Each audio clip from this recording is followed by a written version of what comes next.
Hello friends, welcome to தியா சமையல். இன்னைக்கு என்ன சமைக்க போறேன்னா, அதிக மருத்துவ குணம் இருக்கக்கூடிய பிரண்டையை வச்சு ஒரு துவையல் தான் பண்ண போறோம். பிரண்டையில விட்டமின் இ, விட்டமின் சி, அதிகமான கால்சியம் இருக்கிறனால எலும்பு சம்பந்தப்பட்ட பிரச்சனை, வயிறு சம்பந்தப்பட்ட பிரச்சனைக்கு மெடிசனாவே யூஸ் பண்றாங்க. அல்சர், ஜீரண சக்தி, பசியின்மை, பைல்ஸ் போன்ற பிரச்சனை இருக்கிறவங்க வாரத்துல ஒரு முறையாவது இந்த பிரண்டையை சட்னியாவோ துவையலாவோ செஞ்சு சாப்பிடுங்க. வாங்க எப்படி செய்யறதுன்னு பார்க்கலாம். சமையல் அறைக்கு போறதுக்கு முன்னாடி இப்பதான் ஃபர்ஸ்ட் டைம் என் சேனலை பாக்குறீங்கன்னா என் சேனலை சப்ஸ்கிரைப் பண்ணிட்டு பக்கத்துல இருக்க பெல் ஐக்கானை கிளிக் பண்ணிட்டு வாங்க.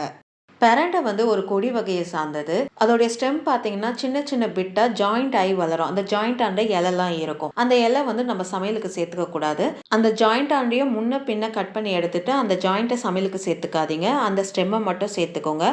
அதுவும் இளம் ஸ்டெம்பாக இருக்கணும். ரொம்ப முத்துன ஸ்டெம்பாக சேர்த்துக்காதீங்க. ஏன்னா பிரண்டைக்கு அரிப்புத்தன்மை இருக்கும். அதனால முத்துன ஸ்டெம்பாக சேர்த்துட்டோம்னா நம்ம சாப்பிடும் போது நாக்கு அரிக்க ஆரம்பிக்கும். அதனால நீங்கள் இளந்தண்டா பார்த்து சேர்த்துக்கோங்க. ஒரு கட்டு பிரண்டையை கட் பண்ணி எடுத்ததுல ஒரு அரை கப்பு பிரண்டை தான் நம்மளுக்கு தேறி இருக்கு. இப்போ உள்ளங்கையில ஒரு ஸ்பூன் தேங்காய் எண்ணெய் ஊற்றி கை ஃபுல்லா நல்லா தேய்ச்சி விட்டுக்கோங்க. கையோட இடுக்கு நடுவுல எல்லாம் நல்லா தேய்ச்சி விட்டுக்கோங்க. ஏன்னா பிரண்டைக்கு அரிக்கிற தன்மை இருக்கிறனால அதோடைய நாரை எடுக்கும் போது கையெல்லாம் நமிக்க ஆரம்பிச்சிடும், அரிக்க ஆரம்பிச்சிடும். அதனால நீங்க தேங்காய் எண்ணெய் போட்டு நல்லா கை ஃபுல்லா நல்லா தேய்ச்சி விட்டுக்கோங்க. உங்ககிட்ட கிளவுஸ் இருந்துன்னா நீங்க கிளவுஸ் கூட யூஸ் பண்ணிக்கலாம். பிரண்டையோடைய 4 பக்கமும் நல்லா ஷார்ப்பாக நார் இருக்கும். கை வச்சு பார்த்தாலே உங்களுக்கு தெரியும். அதை கத்தியை வச்சு ஈஸியாக எடுத்துடலாம். எல்லா பிரண்டையும் இதே மாதிரி நார் எடுத்து க்ளீன் பண்ணிக்கோங்க.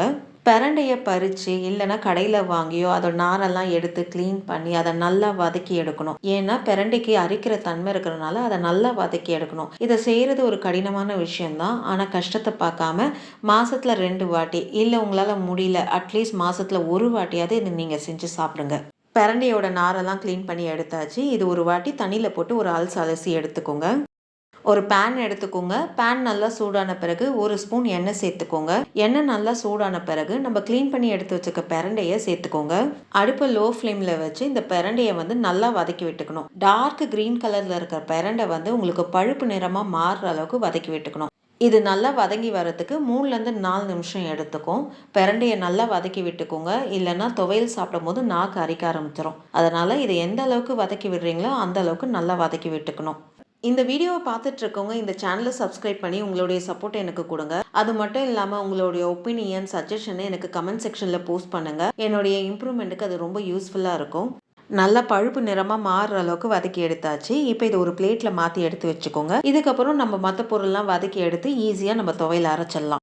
அதே பேனில் ஒரு ஸ்பூன் எண்ணெய் சேர்த்துக்கோங்க. எண்ணெய் நல்லா சூடான பிறகு 2 டேபிள் ஸ்பூன் உளுந்து சேர்த்துக்கோங்க. 1 டேபிள் ஸ்பூன் கடலைப்பருப்பு சேர்த்துக்கோங்க. உளுந்தும் கடலைப்பருப்பும் ஓரளவு செவந்து வர அளவுக்கு வறுத்து விட்டுக்கோங்க. உளுந்து லைட்டாக செவக்கிற அளவுக்கு வறுத்து விட்டாச்சு. இப்போ இதில் 4லேருந்து 5 வரமிளகாய் சேர்த்துக்கோங்க. வரமிளகாய் சேர்த்து ஒரு 30 செகண்ட் அந்த எண்ணெயில் நல்லா வறுத்து விட்டுக்கோங்க.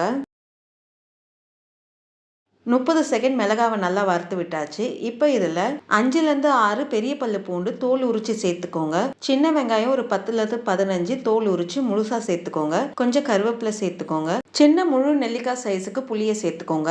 மற்ற துவையலை விட இந்த துவையலுக்கு கொஞ்சம் கூடுதலாக புளியை சேர்த்துக்கணும். அப்போ தான் அந்த பிரண்டையில் இருக்க அரிப்புத்தன்மையை நல்லா பேலன்ஸ் பண்ணி கொண்டு வந்துடும். இப்போ எல்லாம் சேர்த்து நல்லா வதக்கி விட்டுக்கோங்க. அந்த வெங்காயம் நல்லா சாஃப்டாகி வரும். அந்த அளவுக்கு நல்லா வதக்கி விட்டுக்கணும். எண்ணெய் இவங்க அடிக்கடி பிரண்டையோடைய அரிக்கிற தன்மையை பற்றி சொல்கிறாங்கன்னு சொல்லி பயப்படாதீங்க. இந்த துவையில செய்யறதுக்கு ஃபர்ஸ்ட் டைம் செய்யும் போது கொஞ்சம் கஷ்டமாக இருக்கும். அதுக்கப்புறம் நீங்கள் பழக பழக அசால்ட்டாக செய்ய ஆரம்பிச்சிருவீங்க. வெங்காயம் நல்லா சாஃப்டாகி வர அளவுக்கு வதக்கி விட்டாச்சு. இப்போ இதில் ஒரு பெரிய சைஸ் பத்த தேங்காவை பொடிசாக நறுக்கி சேர்த்துக்கோங்க. தேங்காய் சேர்த்து ஒரு நிமிஷம் வதக்கி விட்டுக்கிட்டா போதும். தேங்காய் சேர்த்து ஒரு நிமிஷம் நல்லா வதக்கி விட்டாச்சு. இப்போ நம்ம வதக்கி வச்சிருக்க பிரண்டையை சேர்த்து ஒரு கலரி விட்டு அடுப்பு ஆஃப் பண்ணிடுங்க. இப்போ இது நல்லா ஆறின பிறகு மிக்ஸி ஜாருக்கு மாற்றிக்கோங்க. துவையலுக்கு தேவையான உப்பை சேர்த்துக்கோங்க. தண்ணி சேர்க்காம ஒன்றும் பாதியமாக அரைச்சி எடுத்துட்டு அப்புறம் லைட்டாக தண்ணியை தெளித்து நல்லா கெட்டியாக அரைச்சி எடுத்துக்கோங்க. கெட்டியாக அரைச்சி எடுத்தாச்சு. இப்போ இது ஒரு பவுலுக்கு மாற்றிட்டு நம்ம ஒரு தாளிப்பு போட்டுடலாம். தாளிப்பு கரண்டியில் 2 ஸ்பூன் எண்ணெய் சேர்த்துக்கோங்க. எண்ணெய் நல்லா சூடான பிறகு கொஞ்சம் கடுகு சேர்த்துக்கோங்க. கடுகு லைட்டாக வெடிக்க ஆரம்பிக்கும் போது கொஞ்சம் சீரகம் சேர்த்துக்கோங்க. கொஞ்சம் உளுந்து சேர்த்துக்கோங்க. உளுந்து லைட்டாக செவக்க ஆரம்பிக்கும் போது கொஞ்சம் கருவேப்பிலை சேர்த்துக்கோங்க. கருவேப்பிலை நல்லா பொரிஞ்ச பிறகு இந்த தாளிப்பை துவையலில் சேர்த்துக்கோங்க.